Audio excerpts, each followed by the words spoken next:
Ano nga ba ang difference ng ready for occupancy at pre-selling condo? Ang ready for occupancy or ready to move or RFO, ito yung mga projects na buo na itayo na yung building, meaning pwede nang makapag-move in sa unit.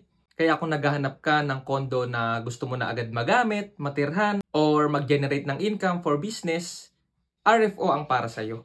Once masettle mo ang required na down payment at bank loan release, process na ito for turnover. Next is yung pre-selling.